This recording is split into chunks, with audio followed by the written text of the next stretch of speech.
مرحبا بكم في برنامج الصلقلقي تحت المجهر. كل يوم يبتدع الصلقلقي ياسر الخبيث بدعة جديدة وينسبها إلى الإسلام، واليوم معنا بدعة وهي بدعة الأسد. سمعتم بها من قبل؟ يزعمون أن الحسين رضي الله عنه حينما استشهد في قرب وبلاء في كربلاء أتى أسد بذيل وأخذ يتمرغ في دماء الحسين وفي التراب ويبكي على الحسين، فمن أجل ذلك يقومون باللعب، يأتون بأسد ويلقونه في الرمال. رجل يرتدي زي أسد، لا يأتون بأسد حقيقي، وهذا الأسد يتمرغ ويرفع الرمال، ويأتون بتمثال على أساس أنه جثة ويتمرغ هذا الأسد في هذا التمثال على أساس أنه الحسين. ألعيب، أصبحوا أضحوكة العالم.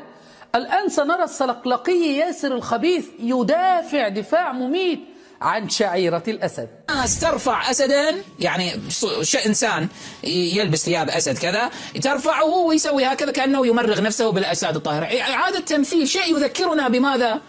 بما جرى في مصاب الحسين وأهل بيته الطاهرين عليهم السلام. ما المشكلة يعني شنو المشكلة في ذلك؟ ما المشكلة يعني شنو المشكلة في ذلك؟ نشاهد الآن هذه الشعيرة وهم يطوفون بها في شوارع بغداد الأسيرة. للأسف ما سترونه الآن يفعل باسم الدين في بلد العراق الأسير.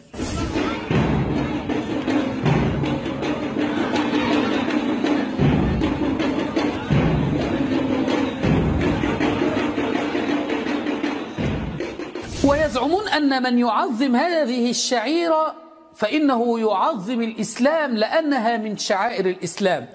نرى الآن الأسد وهو يتمرغ في التراب ويرفع التراب، مناظر يعني أطفال تلعب فقط، يجعلون هذا من الدين، وكما رأيتم الصلقلقي يدافع عن هذا الأمر.